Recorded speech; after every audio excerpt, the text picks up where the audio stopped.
Was the Madrid commuter train bombing an act of terrorism?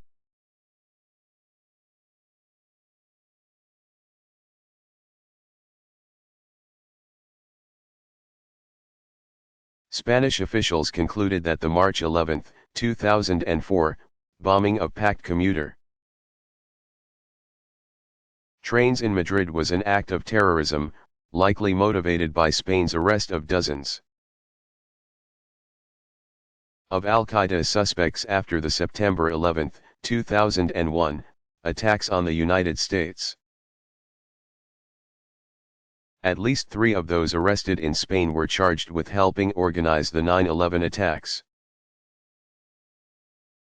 On March 11, 2004, 10 backpacks loaded with dynamite exploded on 4 trains at the height of morning rush hour, killing 191 people and injuring 1,800. In the investigation that followed, officials uncovered other terrorist plots, including suicide bombings and assassinations aimed at interrupting Spain's court system that tries terrorist suspects. The discoveries led officials to conclude that their nation had become a crossroads for Muslim extremists, in part because of Spain's proximity to northern Africa.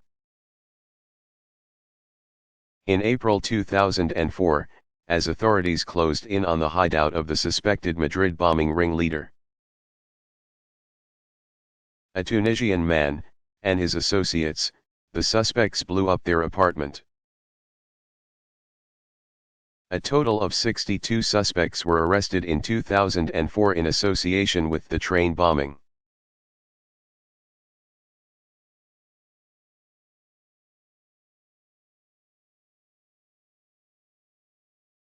Were any countries besides Switzerland neutral during World War II?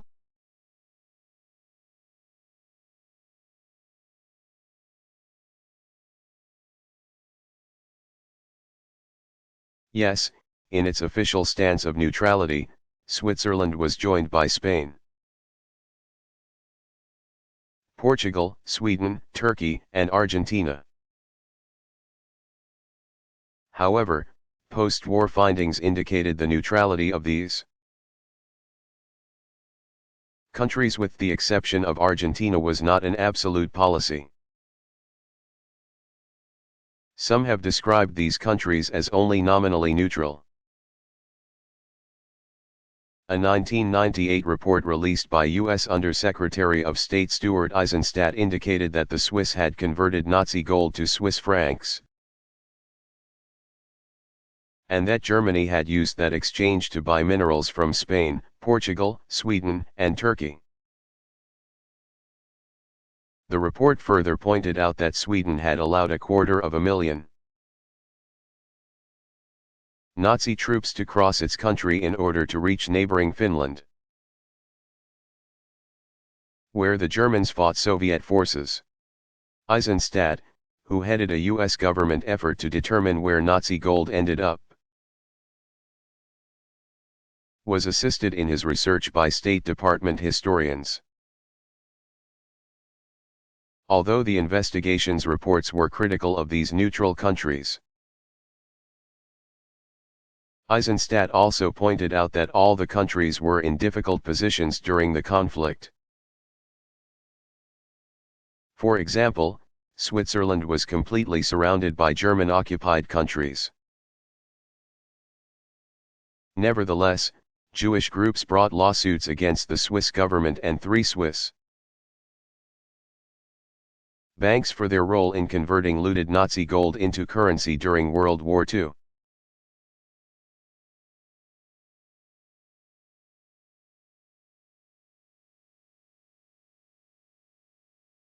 Why was Julius Caesar murdered?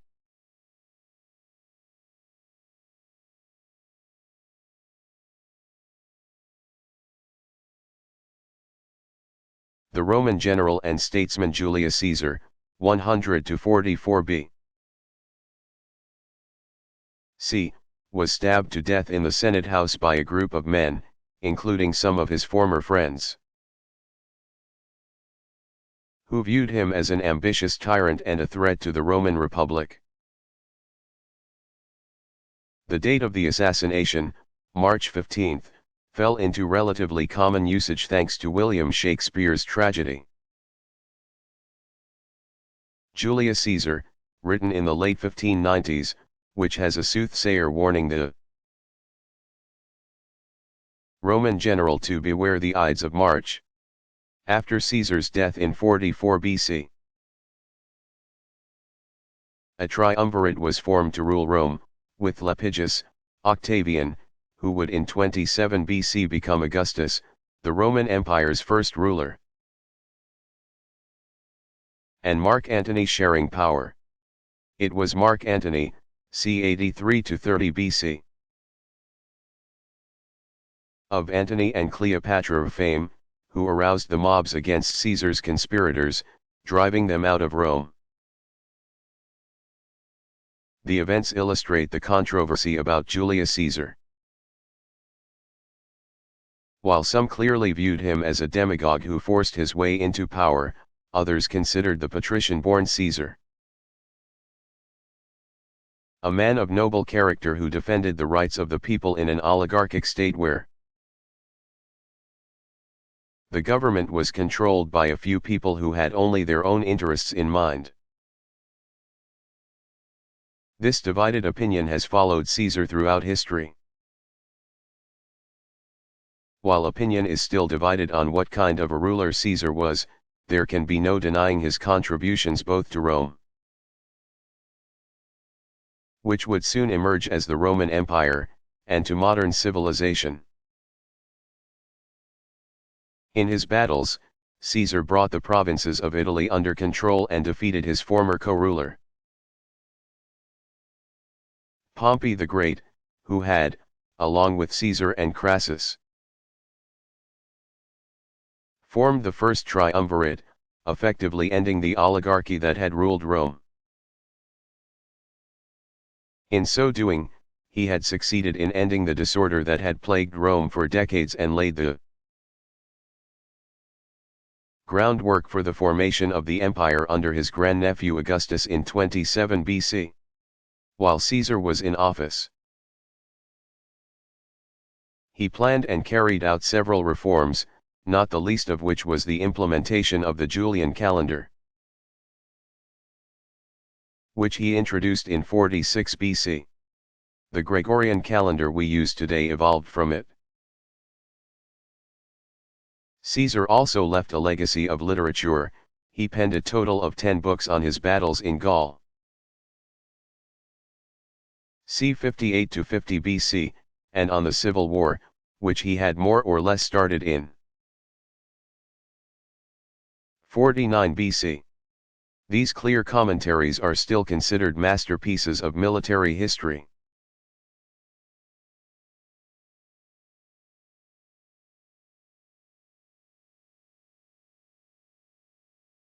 What is NATO?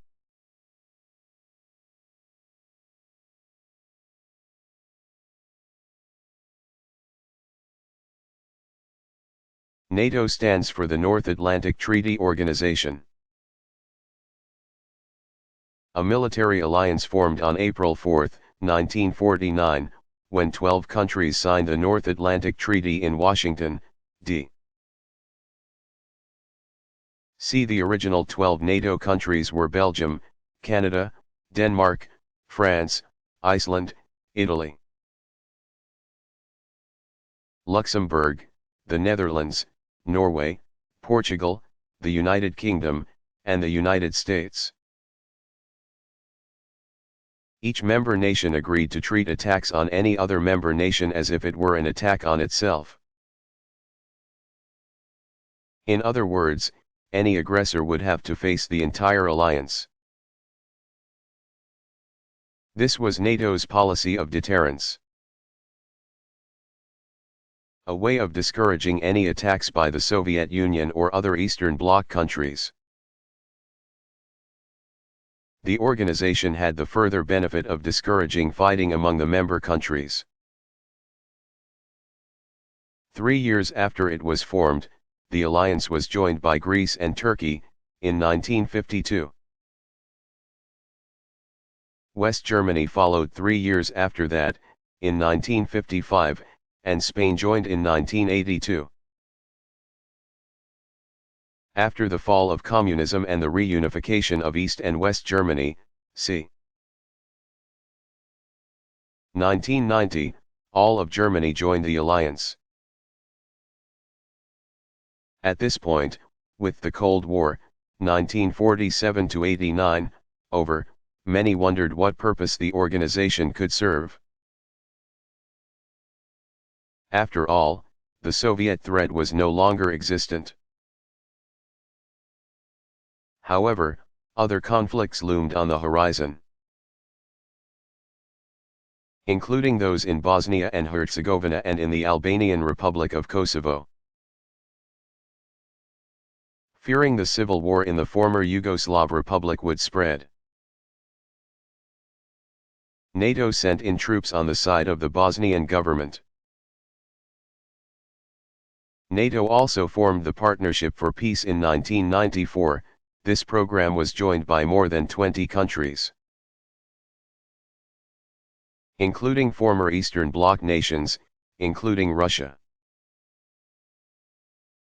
Though these nations are not full members in the NATO alliance, the Partnership for Peace provides for joint military planning among signing nations.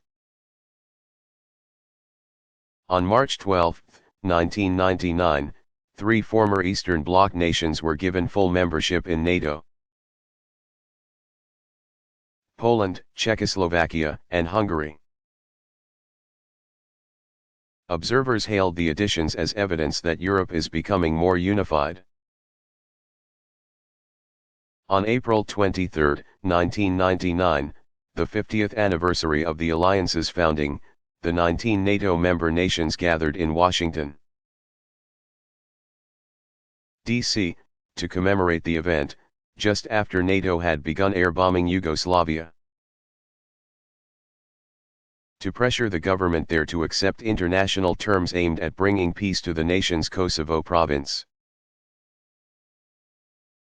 where ethnic conflicts between Serbs and Albanians had turned deadly.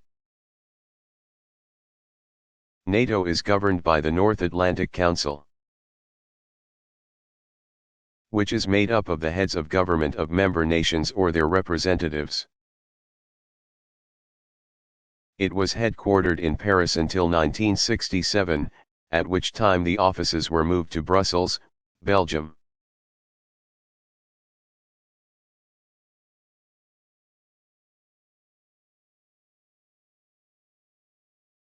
What was the Enola Gay?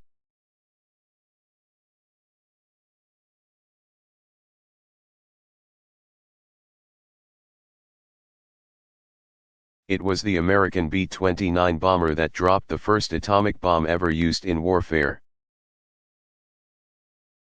On August 6, 1945, the Enola Gay flew over Hiroshima, Japan, to drop a bomb over the city.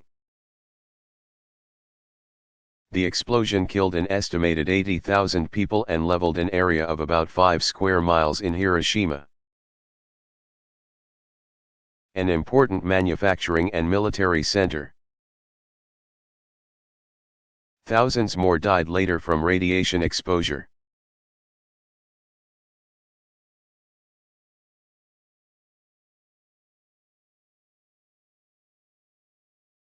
How many were injured in the September 11 attacks?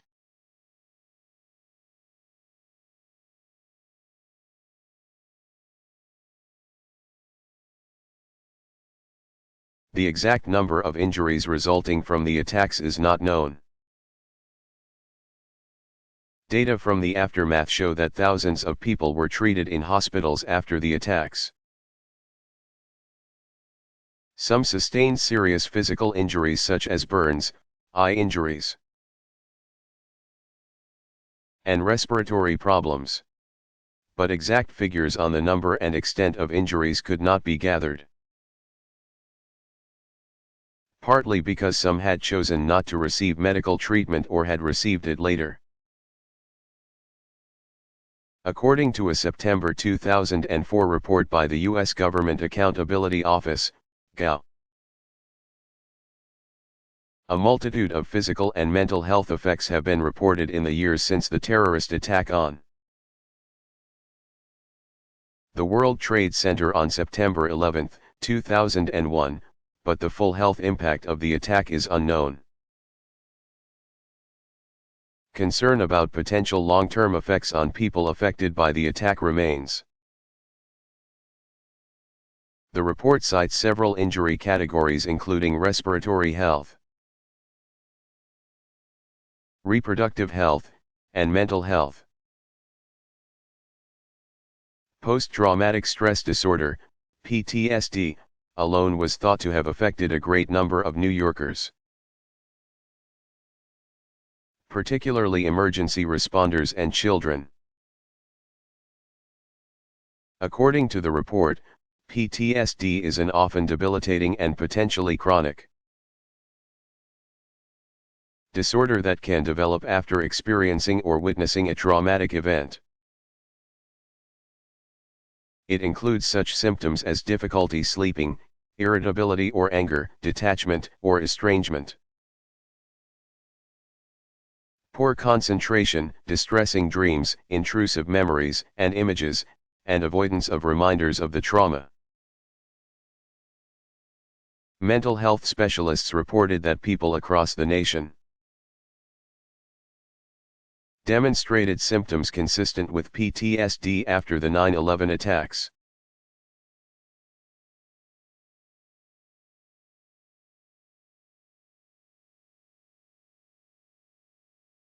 What happened in the Oklahoma City bombing?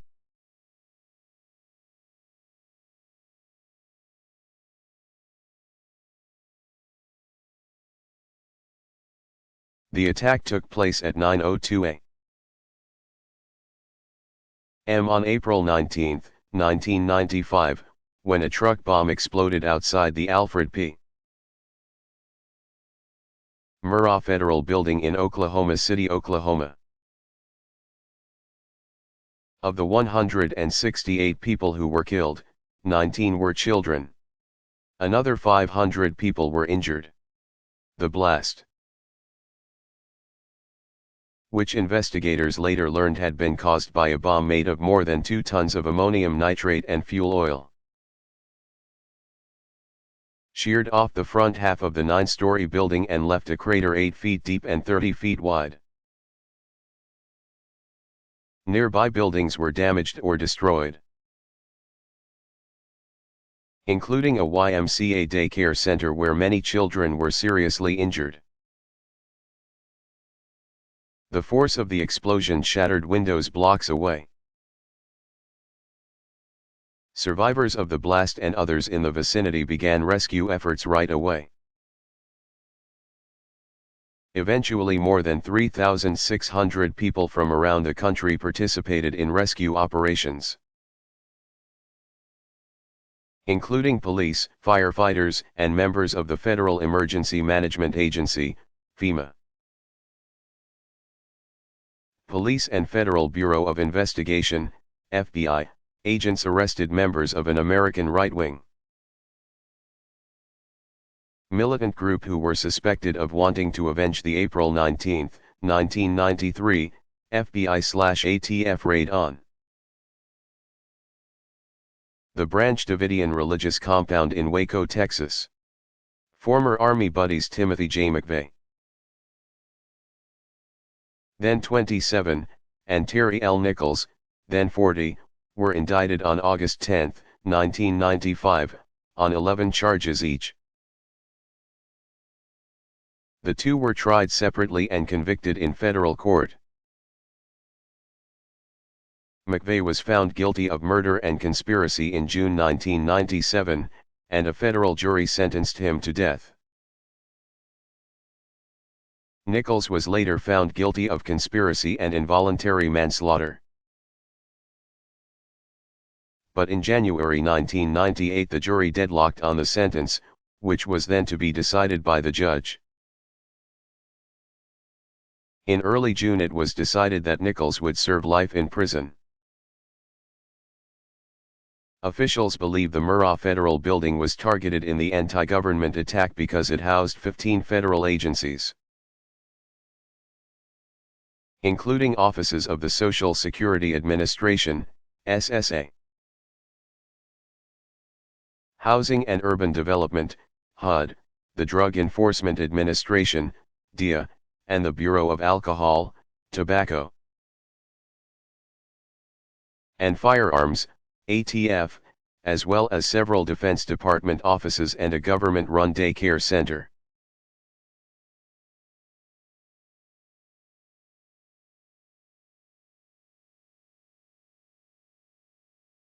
How did the Aztec and Inca empires compare with the Mayan?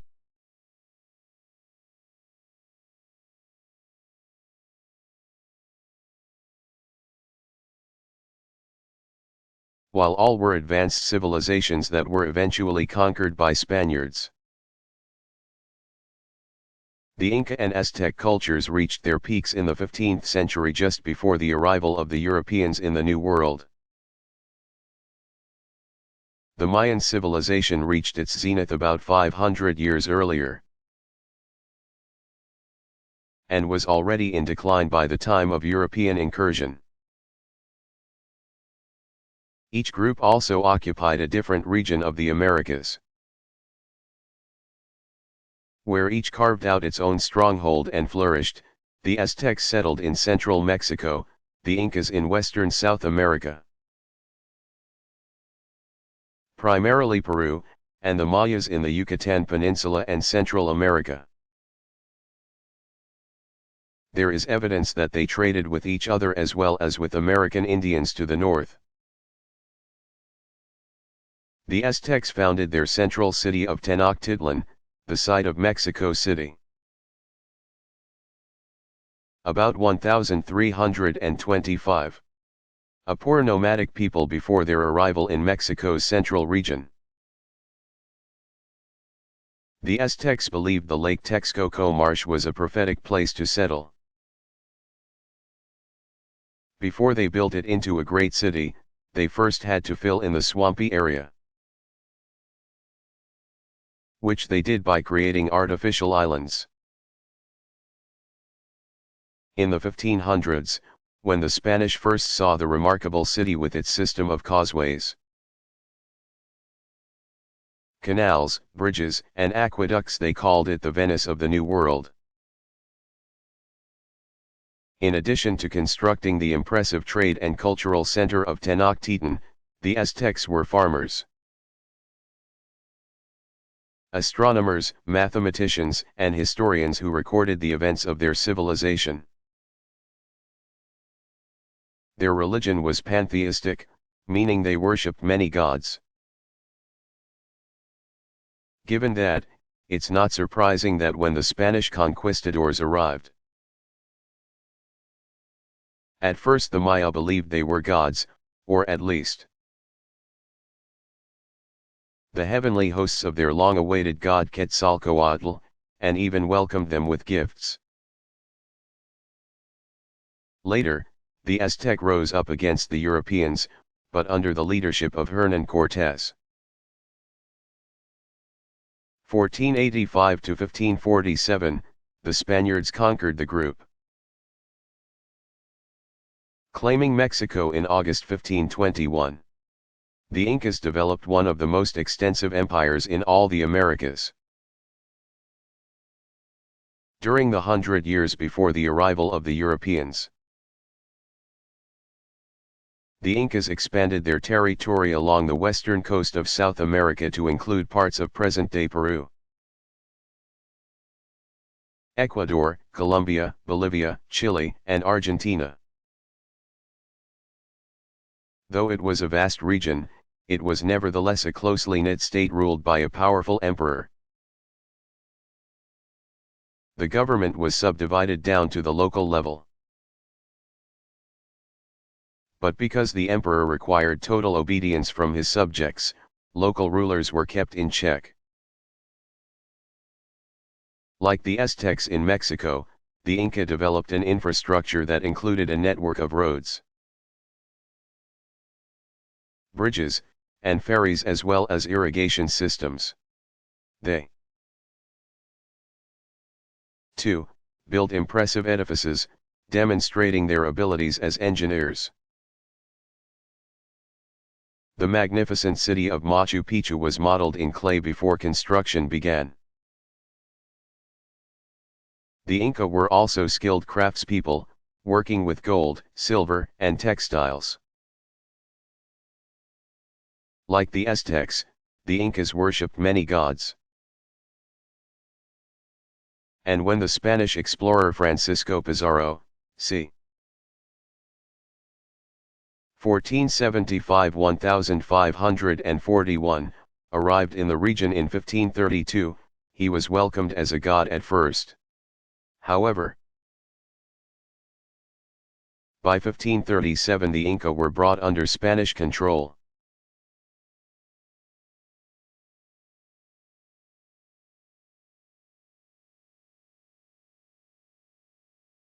Is the bombing of buildings a new phenomenon?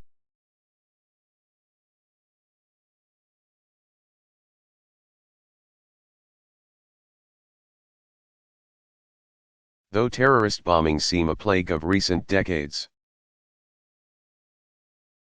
the history of such strikes goes back to a time before the word terrorism was part of everyday language. In 1920 a bomb explosion on September 16 ripped through the J.P. Morgan Bank building in New York City, killing 39 people, 30 of them instantly, injuring 300 more, and causing $2 million in property damage. According to eyewitness accounts, the bomb had been carried by a horse-drawn carriage into the heart of America's financial center just before midday, and it exploded as nearby church bells tolled noon. Among the victims were passers-by in the street and people working at their desks, including some high-ranking personnel at J.P. Morgan. Suspicion centered around anarchists, some of whom were questioned by the police and Federal Bureau of Investigation, FBI. But no culprit was ever found. Until September 11, 2001, that event was the deadliest bombing in New York City history. Further, the many bombings carried out by white supremacists during the civil rights movement in the 1960s are also testimony to the fact that targeted bombings are not a new phenomenon. Between 1962 and 1965, as the Council of Federated Organizations worked to register voters in Mississippi, racial extremists turned to violence. Among the tactics used in addition to shootings, beatings, and lynches were bombings. During Freedom Summer, 1964, alone, more than 65 homes, churches, and other buildings were bombed in Mississippi. Perhaps the most widely publicized of those bombings was the 16th Street Baptist Church in Birmingham, Alabama, on September 15. 1963 200 people were attending Sunday services when a bomb exploded. 4 young African American girls were killed. But the sorrow of that day did not stop there. The bombing provoked racial riots, and police used dogs to control the crowds. 2 black schoolboys were killed in the melee.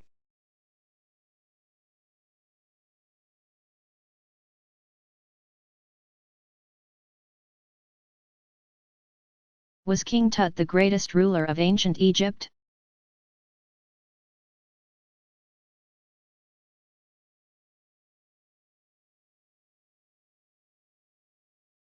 No, in fact, King Tut's reign was relatively unimportant in the vast history of ancient Egypt. A ruler of the 18th dynasty, Tutankhamun, c. 1370 to 1352 BC, was in power from age 9, 1361 BC. Until his death at the age of 18, a 9-year period that would be of little significance were it not for the November 1922 discovery of his tomb in the Valley of the Kings near ancient Thebes, present-day Luxor. Of the 27 pharaohs buried near Thebes, only the tomb of the minor king, Tutankhamun, was spared looting through the ages.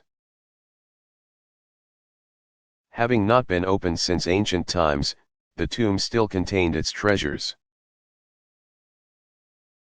In the antechamber, English archaeologist Howard Carter, 1873 to 1939, found more than 600 artifacts,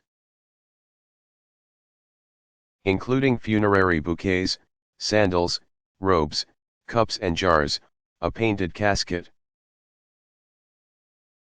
life-size wooden statues of Tutankhamun, animal-sided couches, remnants of chariots, and a golden throne.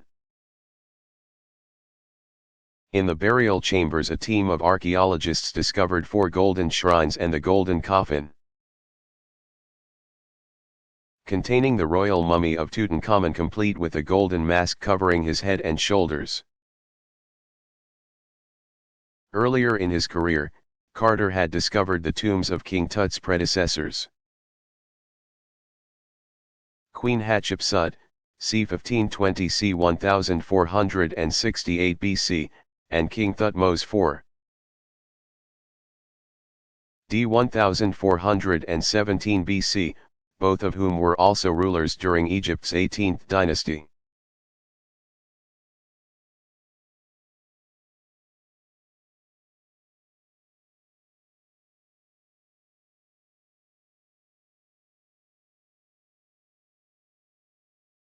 Finally, how can Rwanda rebuild?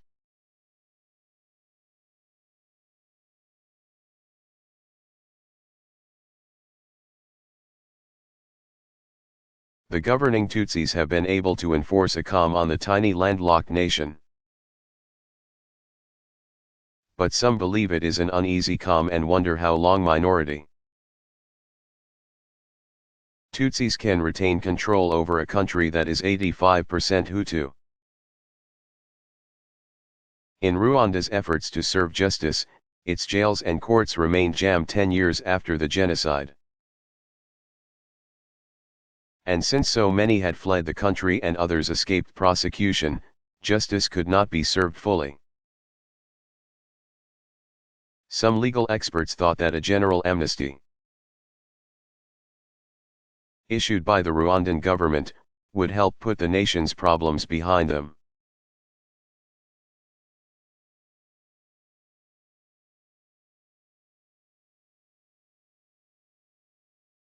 What is the incidence of conflict in Africa?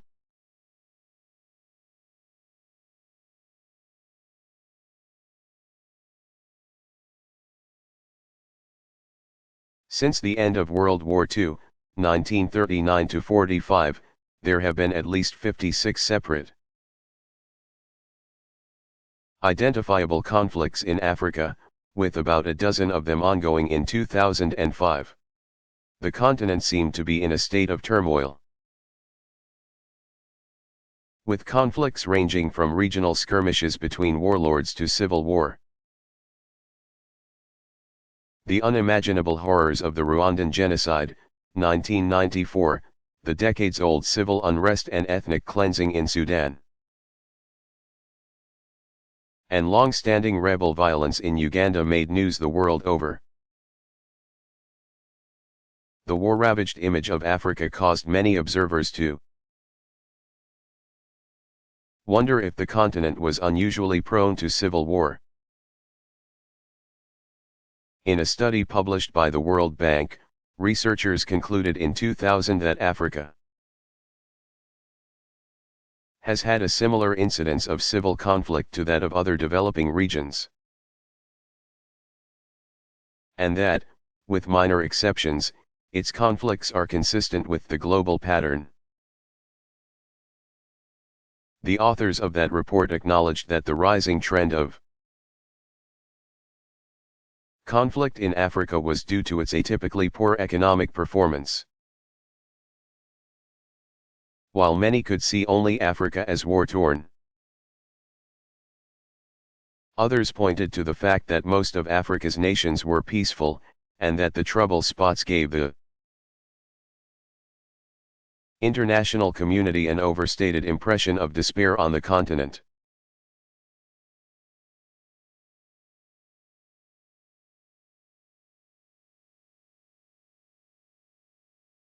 What happened after the 1993 World Trade Center bombing?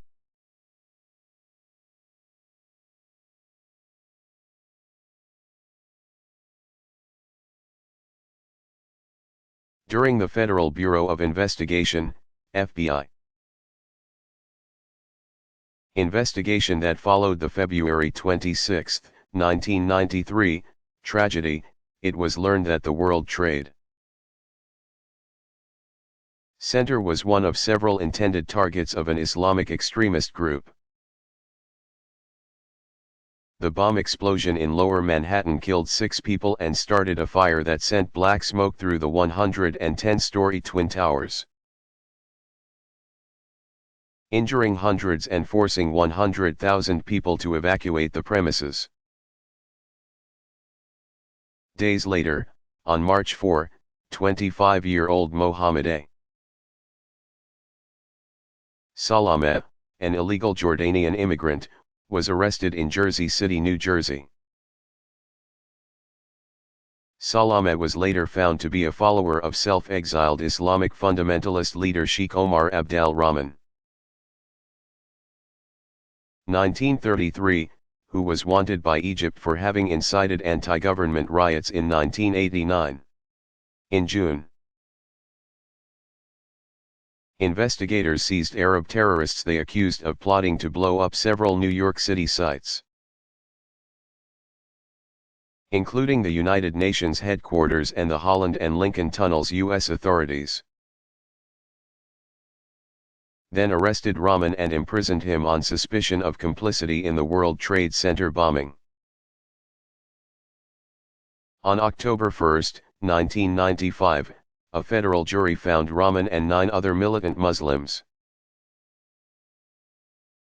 guilty of conspiring to carry out a campaign of terrorist bombings and assassinations aimed at forcing Washington to abandon its support of Israel and Egypt. The 1993 bombing foreshadowed the terrorist strikes of September 11, 2001. Which destroyed the landmark Twin Towers of the World Trade Center in Lower Manhattan and launched what came to be called a global war on terrorism.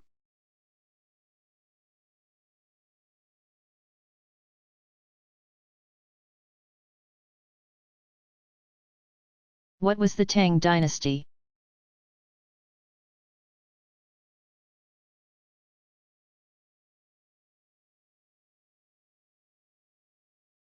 The Tang, 617 to 907, was the 6th to last Chinese dynasty. It's well known since the period saw great achievements not only in government and business, but in letters and the arts, principally lyrical poetry, formal prose, painting, sculpture, and porcelain pottery. The first published book, the Diamond Sutra, was produced during this time, in 868. Considered a golden age of Chinese civilization, the Tang was also an age of great expansion. At its height, the empire stretched from Turkmenistan in the west to Korea, which was a vassal state, in the east, and from Manchuria to northern India. As a result, trade prospered, with Chinese jade, porcelain, silk, rice, spices, and teas exported to India, the Middle East, and Europe. One historian called the Tang the consummate Chinese dynasty, formidable, influential, and innovative. One of the Tang's innovations was the balance of administrative power. Government was separated into three main branches. The Imperial Secretariat, which organized the emperor's directives into policies. The Imperial Chancellery, which reviewed the policies and monitored bureaucracy, and the Department of State's Affairs, which carried out the policies through the administration of 6 ministries. Add to this triumvirate a board of censors, which ensured that corruption was kept to a minimum. This form of government outlasted the Tang dynasty. Subsequent monarchies perpetuated the system into the 20th century. Yet another example of the forward thinking of the Tang dynasty was a civil service. Candidates for public service were trained in the Confucian principles. Before they took an exam that would qualify them for official duty.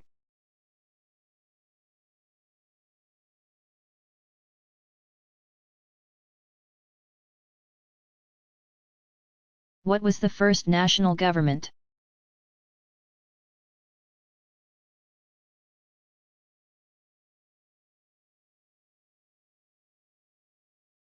It is believed to have been that of the first Egyptian king, Menes, who united Upper and Lower Egypt in 3110 B.C. and founded a central government at Memphis, near present-day Cairo. Ruling for 62 years, Menes established the first of what would eventually number 30 dynasties that ruled ancient Egypt for nearly 3,000 years until 332 BC. By the time the third dynasty began around 2700 BC, the central government was well established, and strong subjects believed their kings and queens to be half human and half god. The pharaohs lived in magnificent luxury. Palaces and temples were built for them and were filled with exotic goods from other lands. These treasures were even buried with the pharaohs in order to be enjoyed in the afterworld. It was during the Third Dynasty that the 500-year period known as the Old Kingdom or the Pyramid Age began. It would become the period that saw the building of gigantic pyramids for Egypt's kings.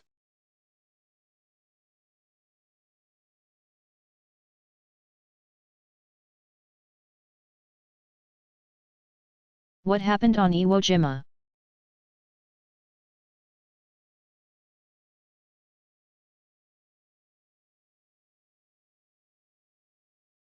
During the month of February 1945, Allied forces and the Japanese fought for control of Iwo Jima,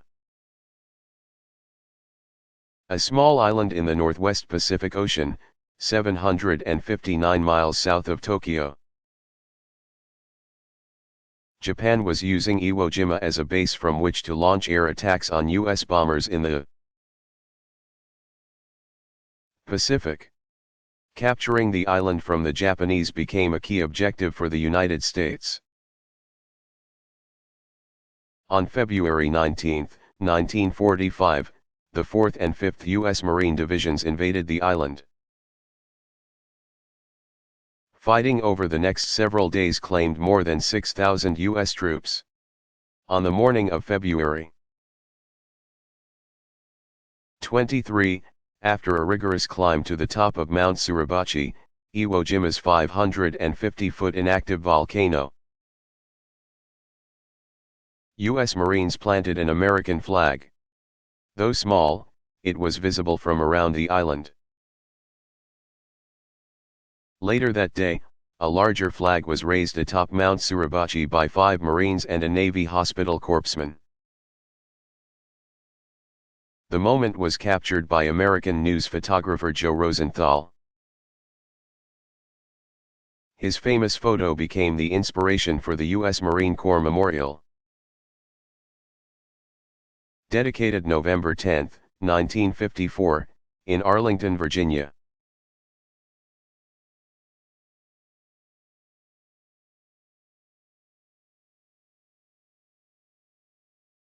What was the Warsaw Pact?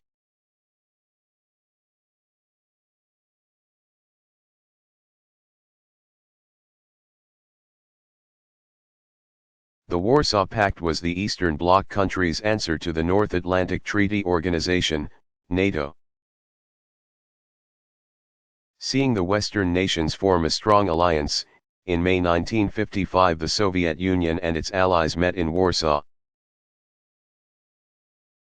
Poland, where they signed a treaty agreeing that they, too, would mutually defend one another. The 8 member nations were Albania, which withdrew in 1968, Bulgaria, Czechoslovakia, East Germany, Hungary, Poland, Romania, and the Soviet Union. The Warsaw Pact was headquartered in Moscow and, in addition to discouraging attacks from Western Bloc/NATO countries, the organization also sought to quell any democratic uprisings in Warsaw Pact nations. But in 1990 the pact and the Soviet Union's control of it weakened. As democracy movements in member nations could not be put down. As the former Eastern Bloc countries underwent relatively peaceful revolutions, Warsaw Pact members began announcing their intentions to withdraw from the organization. East Germany withdrew when it was reunified with West Germany, and the restored Germany joined NATO, in 1990.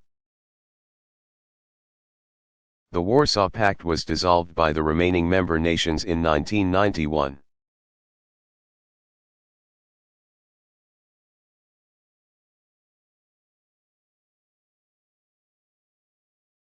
Who was Tokyo Rose?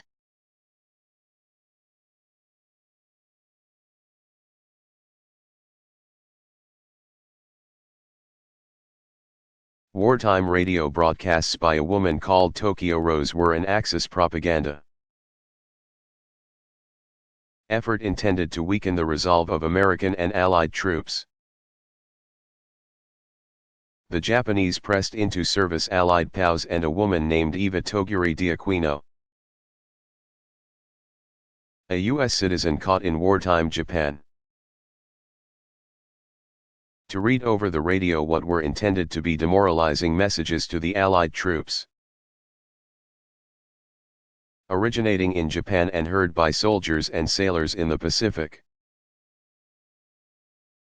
the broadcasts were either disregarded by their intended audience or were found mildly amusing. Though d'Aquino was later convicted of treason. In 1977 President Gerald Ford issued an unconditional pardon in the case, which was built on tainted facts. The Axis powers did the same sort of broadcasts from Germany, where Axis Sally aired messages that were heard throughout Europe.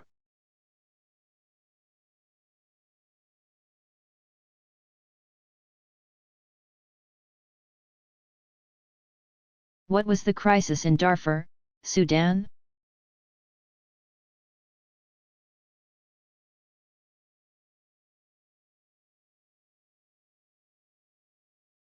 The brutal violence, really a genocide, in Darfur began in February 2003 and was still ongoing 2 years later as United Nations, UN, negotiators tried to broker a peace agreement. Sudanese government troops and government-backed Arab militia, called the Janjaweed, were engaged in a violent campaign that targeted black African civilians from the Fur, Masalit, and Zaghawa ethnic groups in the western Sudanese state of Darfur, which is about the size of Texas. Reports from the Human Rights Watch and UN agencies working in Sudan indicated that large-scale bombing and burning campaigns had destroyed entire villages, tens of thousands of Darfurians had been raped and killed, and as many as 2 million had been displaced by early 2005. International relief efforts were hampered by ongoing violence, putting millions of women and children at risk of starvation and disease. Observers called for an international response to the crisis to avert another Rwanda. In April 2005, the UN Security Council referred the Darfur situation to the International Criminal Court. But to date, no one had been able to stop the campaign of ethnic cleansing. The Darfur crisis was part of a greater and older conflict in Sudan. The East African nation, whose neighbors include Egypt to the north and Ethiopia to the east, was in 2005 the scene of Africa's oldest civil war. The conflict had pit the Arab, Muslim, north against the Christian and animist south since 1984, but diplomatic efforts to resolve that decades-old conflict had so far failed in 2005. The Muslim regime based in the national capital of Khartoum was unwilling to share power and wealth. Thus, when Khartoum was hit with a rebellion in 2003, it retaliated by inciting the brutality in Darfur. Diplomats worked to resolve the North-South civil conflict, offering Sudan a package of debt relief and development aid that could reach $100 million. Critics of that plan said that incentives were not enough, and that sanctions should be levied against the nation to pressure the government to move towards ceasefire.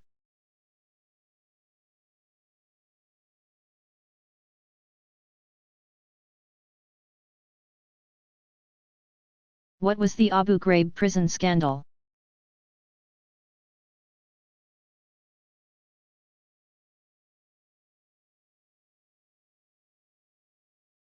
News of the atrocities of Abu Ghraib, where Iraqi prisoners were being held by members of the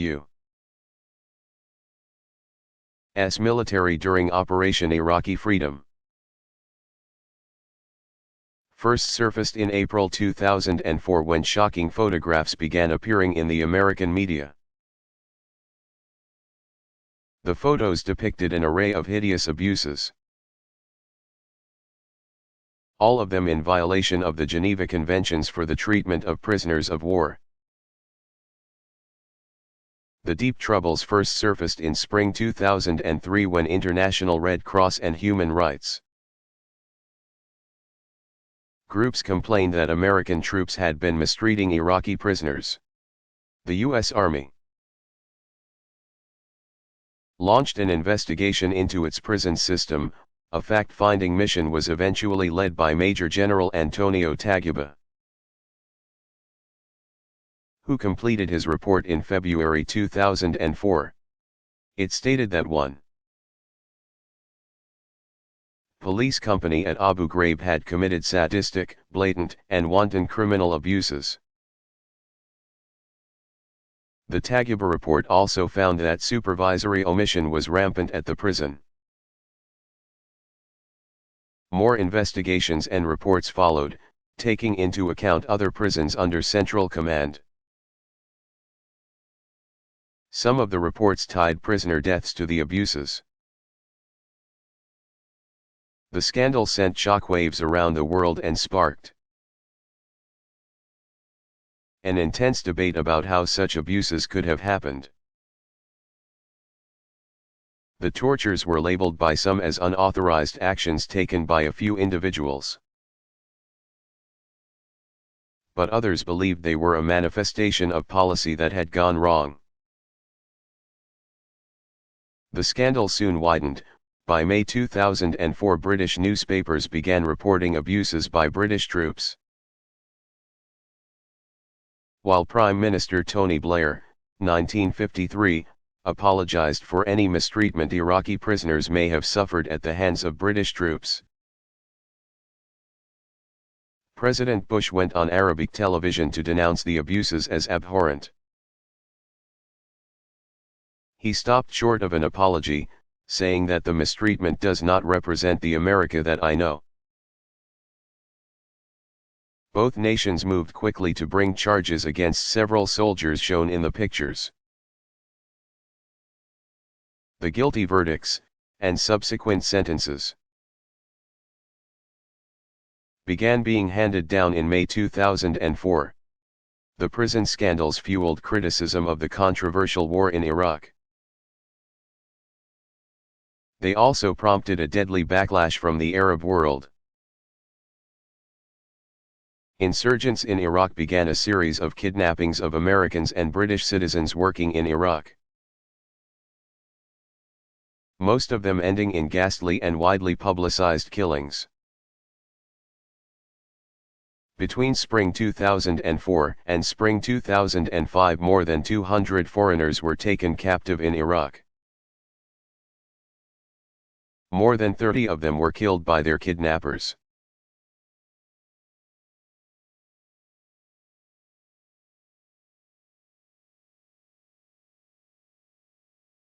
What is the Byzantine Empire's role in history?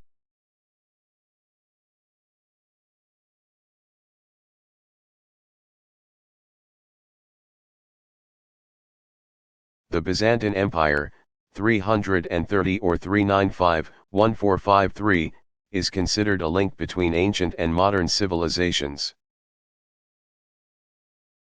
Though the empire was constantly fighting off invaders, plagued by religious controversies, and marred by political strife, as the heir of the Roman world, it allowed for the customs of Greco-Roman civilization to mix with those of the East and with Christianity. The fall of the Byzantine Empire in 1453 typically marks the beginning of the modern era.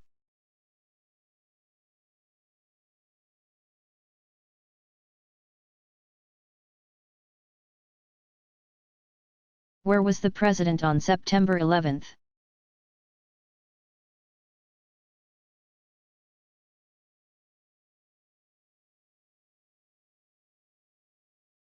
President George W. Bush, 1946, began the day at a Sarasota, Florida, elementary school, where he was expected to speak on his education program. At 9:00 a.m. he was notified of the first plane crash into the World Trade Center's North Tower. He was preparing to make his planned speech when, a few moments later, he was told of the second crash. After consulting with advisors, he addressed the gathering at 9:30 a.m. saying there had been an apparent terrorist attack on our country. At 9:57 a.m., Air Force One, with the president on board, took off from Florida. By 10 a.m. Bush had ordered the nation's military to high alert status around the world. At 11:40 a.m., the president's plane landed at Barksdale Air Force Base in Louisiana. There he remarked to the press, "Make no mistake. The United States will hunt down and punish those responsible for these cowardly acts."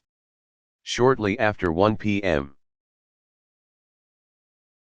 Air Force One departed Louisiana and headed to Nebraska's Offutt Air Force Base. Throughout the day the president was in contact with his top advisors, including Vice President Dick Cheney, 1941, who was reported to be in a secure location in Washington, D.C. At 4:36 p.m. the president's plane took off from Offutt to make the trip back to Washington. Bush arrived at the White House aboard presidential helicopter Marine One after Air Force One made an escorted landing at Andrews Air Force Base in Maryland. First Lady Laura Bush, 1946, arrived back at the White House separately via motorcade. She, too, was reportedly in a secure location throughout the day. At 8:30 p.m. the president addressed the nation via a televised broadcast from the Oval Office. In part he said, thousands of lives were suddenly ended by evil, despicable acts of terror. He went on to say, terrorist attacks can shake the foundations of our biggest buildings. But they cannot touch the foundation of America. These acts shatter steel, but they cannot dent the steel of American resolve. Further, he promised that the search was underway for those responsible. And he said the nation would stand with its friends and allies to win the war against terrorism. He ended his day with a national security meeting, which lasted nearly 2 hours.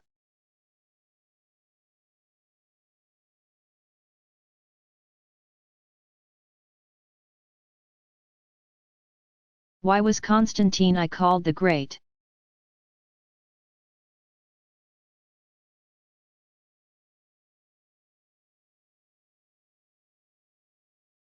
Roman Emperor Constantine the Great, c. 275 to 337, is credited with no less than beginning a new era in history. His father, Constantius, was ruler of the Roman Empire when he died in 306. Though Constantine was named emperor by Roman soldiers, a power struggle ensued. During a battle near Rome in 312, Constantine, who had always been sympathetic toward Christians, reportedly saw a vision of a flaming cross. He emerged from the conflict both converted and victorious. For the next 12 years, Constantine ruled the West Roman Empire while Licinius, also tolerant to Christians, ruled the East. But a struggle between the two emperors ended in death for Licinius and, beginning in 325, Constantine ruled as sole emperor. During Constantine's reign, Christians regained freedom of worship and the Christian Church became legal. In 325 he convened the Council of Nicaea, from whence came the Nicene Creed so familiar to Christians today. In moving the capital of the Roman Empire to Byzantium, in 330, Constantine shifted the empire's focus from west to east and in so doing laid the foundation for the Byzantine Empire. The Eastern Orthodox Church regards Constantine as a saint.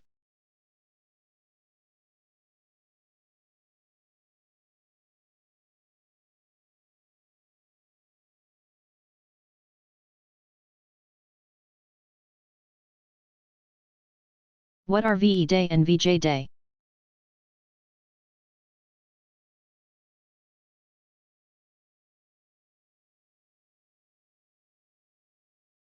VE Day stands for Victory in Europe Day, and VJ Day stands for Victory over Japan Day. After the German surrender was signed in Reims, France, the headquarters of General Dwight D. Eisenhower 1890–1969, in the wee hours of May 7, 1945, U.S. President Harry S. Truman 1884–1972, declared May 8 VE Day the end of the World War II fighting in Europe. but it was not until the Japanese agreed to surrender on August 14, 1945, that World War II ended. September 2, 1945, was declared the official VJ Day, since it was then that Japan signed the terms of surrender on the USS Missouri anchored in Tokyo Bay.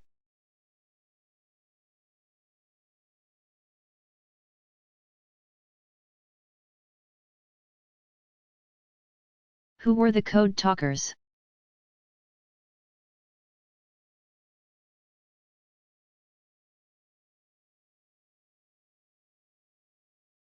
Code talkers were Navajo Indians who provided secure communications for the U.S. military-specific operations during World War II, 1939–45. Serving in the Marines, the Navajo servicemen were recruited because of their language, which is unwritten and extremely complex.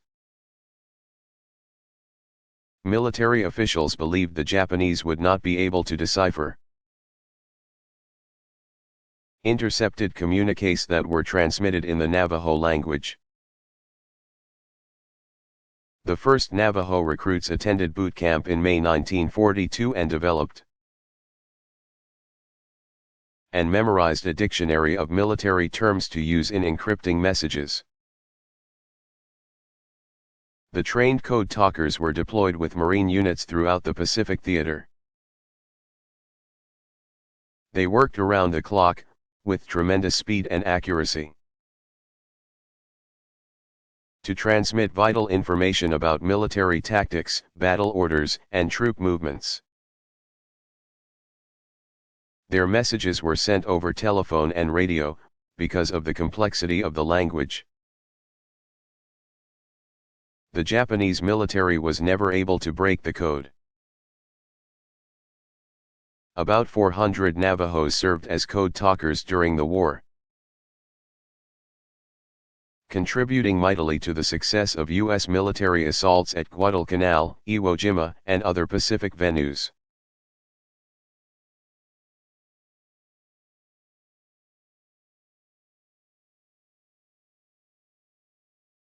How was the Byzantine Empire formed?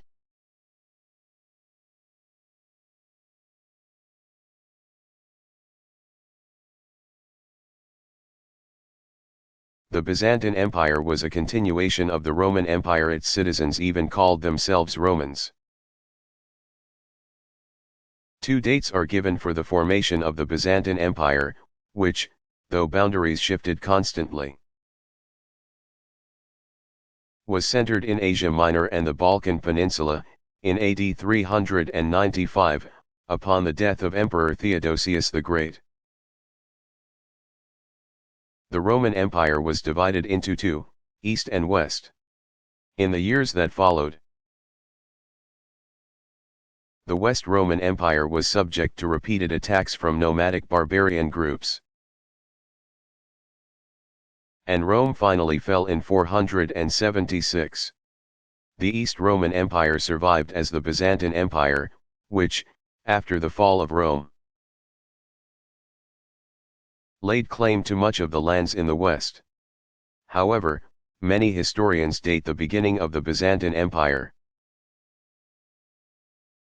earlier, at AD 330, when Roman Emperor Constantine the Great moved the capital of the then united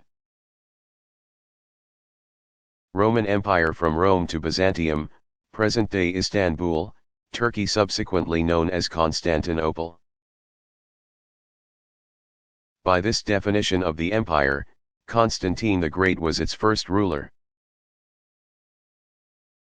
He was succeeded by nearly 100 rulers over the course of more than 1,000 years of Byzantine rule. At its height, during the 6th century reign of Justinian I from 483 to 565, the empire included parts of southern and eastern Europe, northern Africa, and the Middle East. The Byzantine Empire ended when the Ottoman Turks conquered Constantinople in 1453.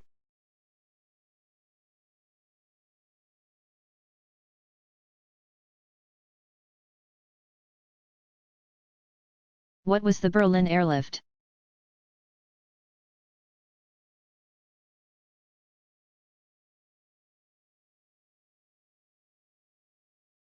It was the response during 1948 and 1949 to the Soviet blockade of West Berlin.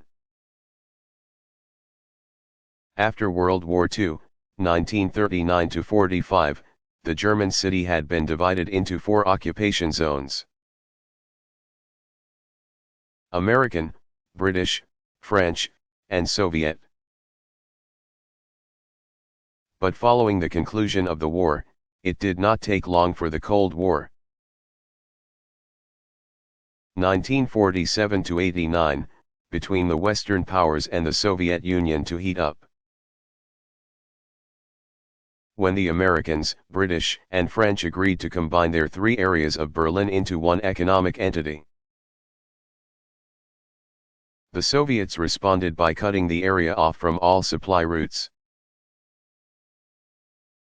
In June 1948, all arteries, road, rail, and water into West Berlin were blocked by Soviet troops.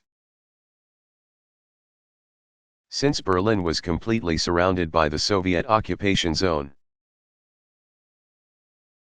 the Soviets clearly believed the blockade would be an effective move that would prompt the Western countries to pull out. But the move failed. The Americans, British, and French set up a massive airlift. For the next 11 months, West Berlin was supplied with food and fuel entirely by airplanes. The Soviets lifted the blockade in May 1949, and the airlift ended by September.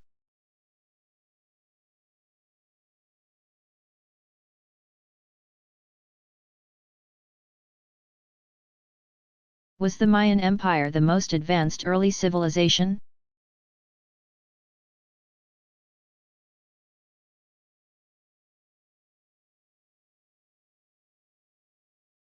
In some regards, the Mayas were more advanced than other civilizations. Their development preceded that of the other agrarian civilizations in North and South America, principally the Aztec and the Inca. The Mayas were an agricultural people who in about 1000 BC settled in southern Mexico and Central America. Their territory covered Mexico's Yucatan Peninsula, Belize, much of Guatemala, and parts of Honduras and El Salvador. They developed a civilization that was highly advanced. Not only did the Mayas produce remarkable architecture,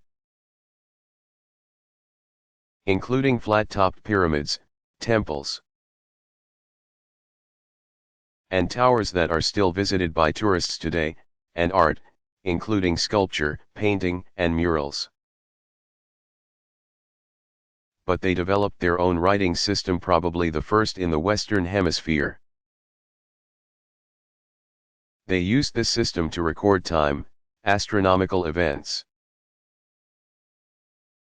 their history, and religion. They believed in more than 160 gods. They also developed an advanced mathematics as well as a 365-day calendar,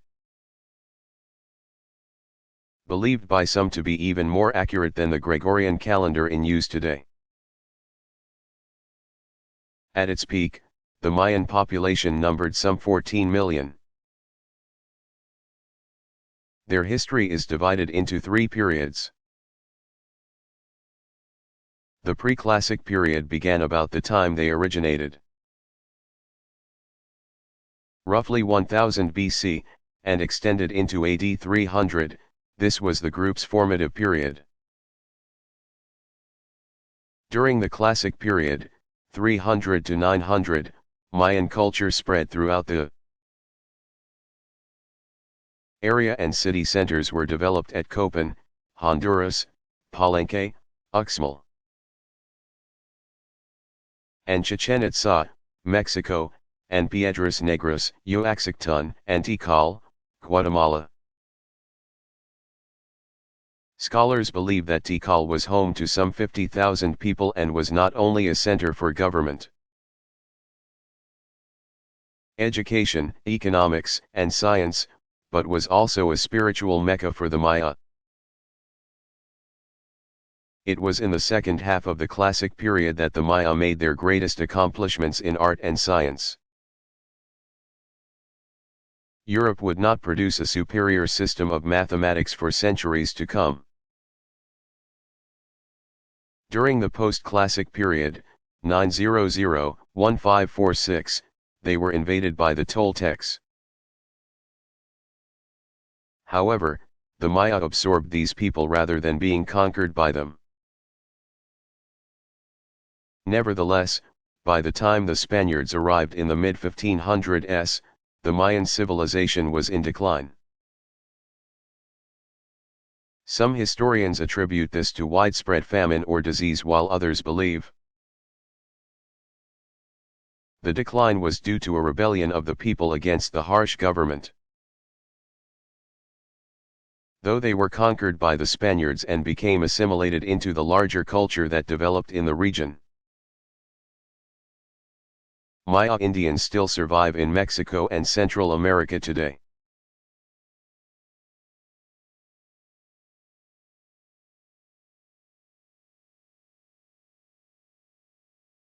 Who were the most important rulers of the Roman Empire?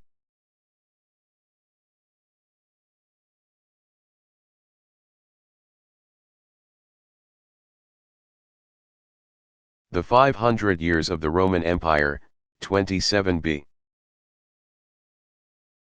C to AD 476, gave history some of its most noteworthy and most diabolical leaders. The major emperors are names that are familiar to most every student of Western civilization: Augustus, Tiberius, Caligula, Claudius, Nero, Trajan, Marcus Aurelius, Diocletian, and Constantine I, called the Great. Augustus, Tiberius, Caligula, Claudius, and Nero were the first 5 emperors. A succession covering 75 years of Roman rule. Octavian, 63 B.C.A.D. 14, later known as Augustus, became Roman emperor when, after the assassination of his great uncle, Julius Caesar, a power struggle ensued and he defeated Mark Antony and Cleopatra to take the throne. Under Augustus's rule,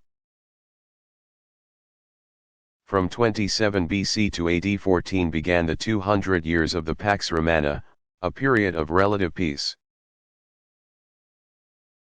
During this time no power emerged that was strong enough to sustain conflict with the Roman army.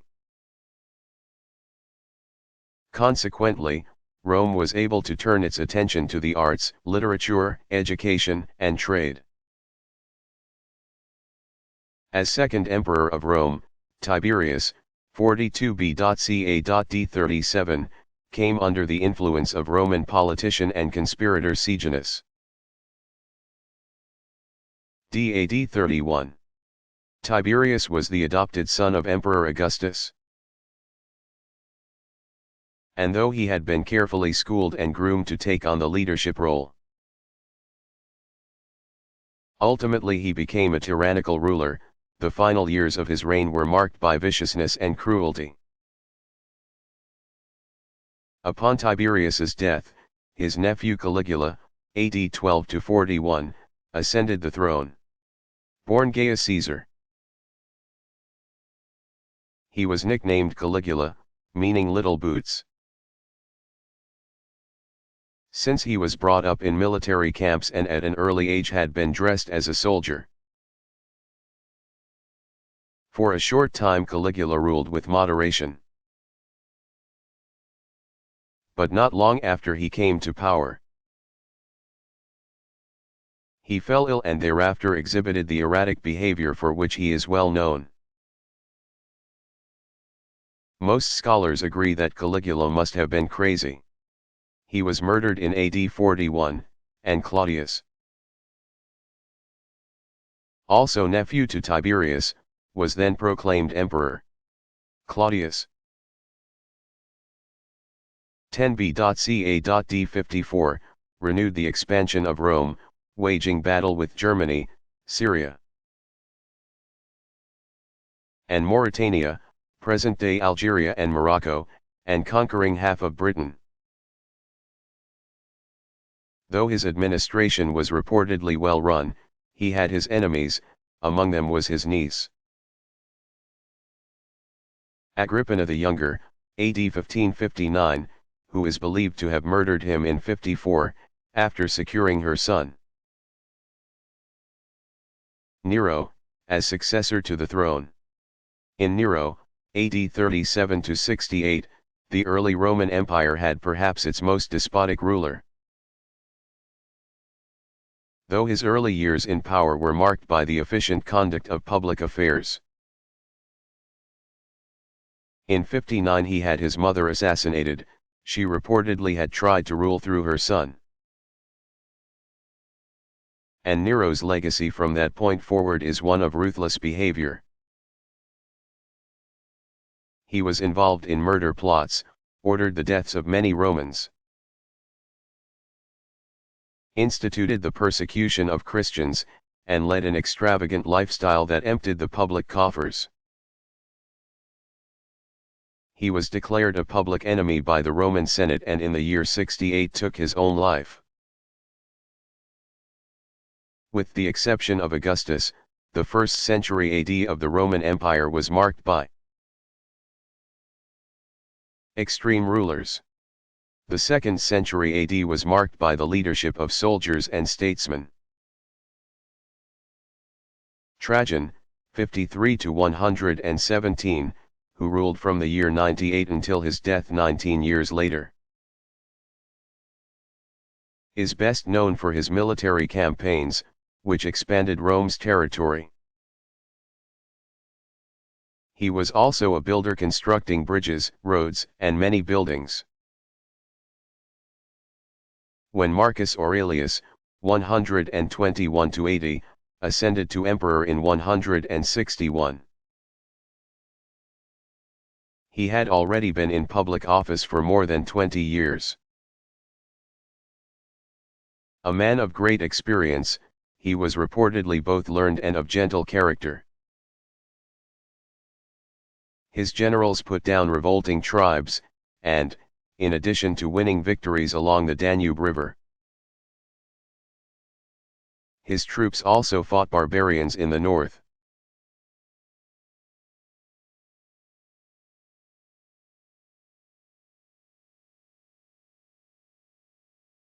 Why did some observers draw comparisons between the war in Iraq and the Vietnam War?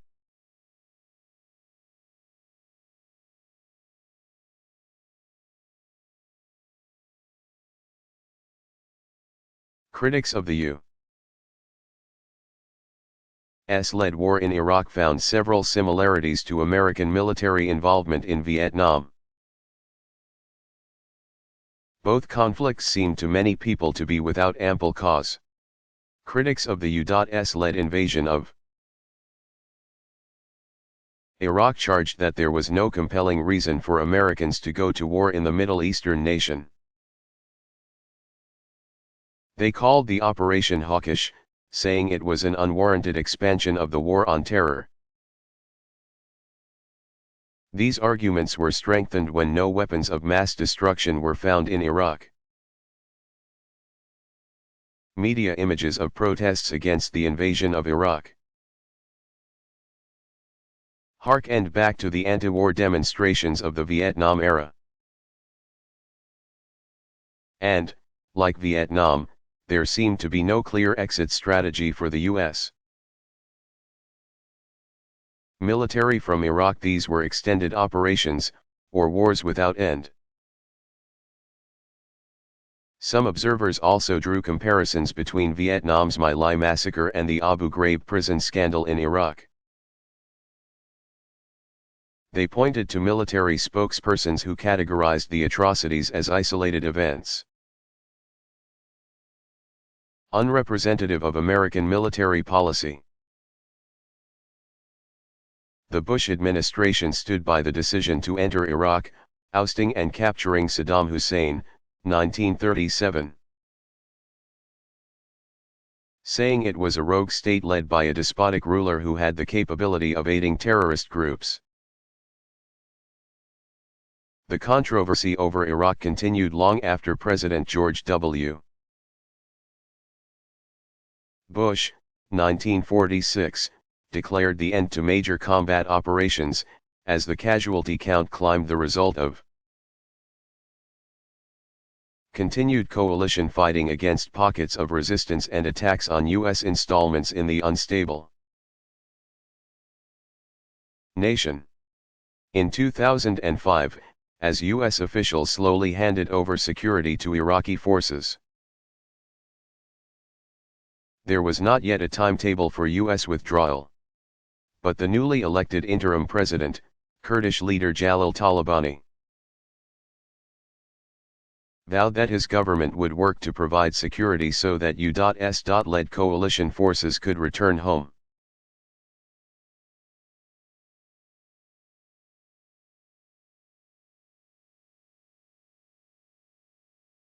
How was it that Anne Frank's diary survived World War II?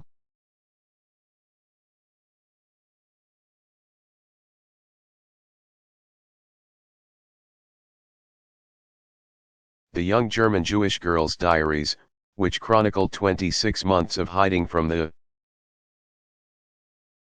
German authorities in Amsterdam during World War II, 1939–45, were given to her father, Otto Frank, 1889–1980, when he returned to Holland from Auschwitz after the war. The notebooks and papers had been left behind by the secret police, and were found in the Frank family's hiding place by two Dutch women who had helped the fugitives survive. Otto Frank published his daughter's diaries in 1947. 20 years later, the English-language edition, The Diary of a Young Girl, was released. It was subsequently made into a play and a film, both called The Diary of Anne Frank. The diary is an astonishingly poignant account of the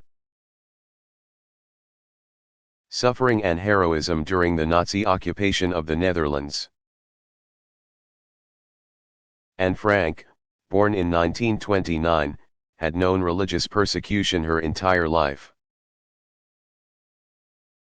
She was only 4 years old when her family escaped Nazi Germany in 1933 and fled to the Netherlands. During the Nazi occupation of that country, beginning in 1942, the Frank family hid in a secret annex behind her father's office at 263 Prinsengracht in Amsterdam. It was there that Anne lived with 7 others for just more than 2 years,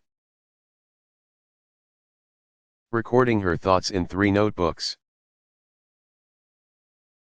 But the family was finally found, on August 4, 1944, by the Nazis, who arrested them and put them in German concentration camps. In March 1945, 2 months before the German surrender, Anne Frank died of typhoid fever in the Bergen-Belsen concentration camp. Of the 8 who had hidden in the secret annex, Anne's father, Otto, was the only survivor.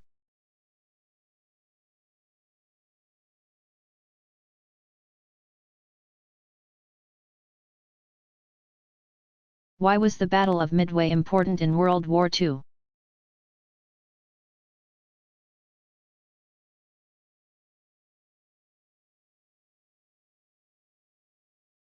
It was the turning point for the Allied forces fighting the Japanese in the Pacific.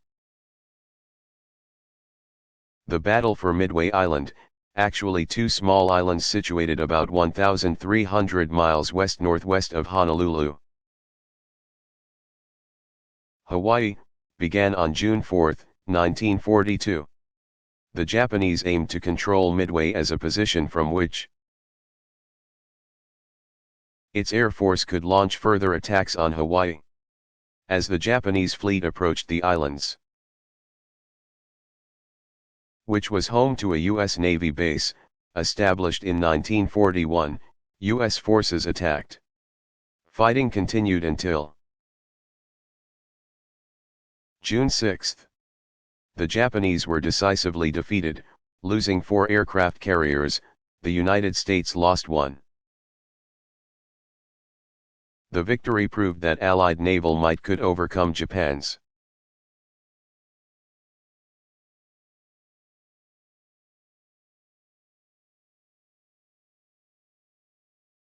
What was the 9/11's commission?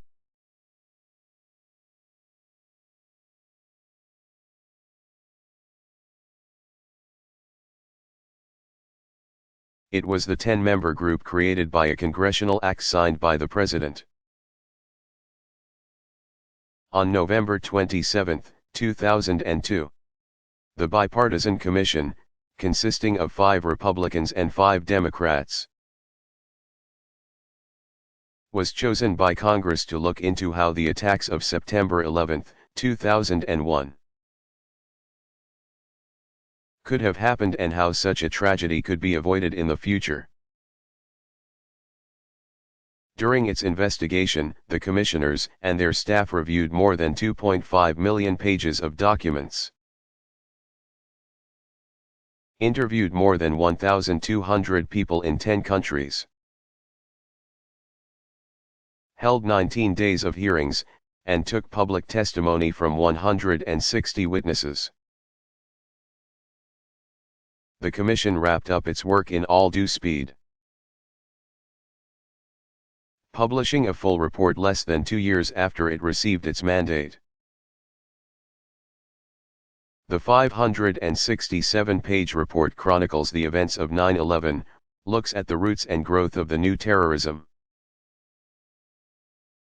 reviews the U.S. response to the attacks and to previous assaults, including the August 1998 U.S. Embassy bombings in Kenya and Tanzania, and recommends changes to prevent further terrorist strikes. The report was made available as a book and an online document, presented to the American people for their consideration. Among the key disclosures in the report were that the Commission found no credible evidence that Iraq and Al-Qaeda cooperated on the attacks against the United States. That finding was immediately dismissed by the White House in June 2004. The Commission also reported that the original plan for the Al-Qaeda attacks on the U.S. homeland included a total of 10 hijacked airplanes, striking targets on the east and west coasts. The plan was dismissed by Al-Qaeda leader Osama bin Laden as too complex. In the aftermath of the 9/11 attacks and the U.S.-led retaliatory strikes on Afghanistan, the Commission believed that Al-Qaeda had become more decentralized, with cell leaders assuming greater authority for decision-making.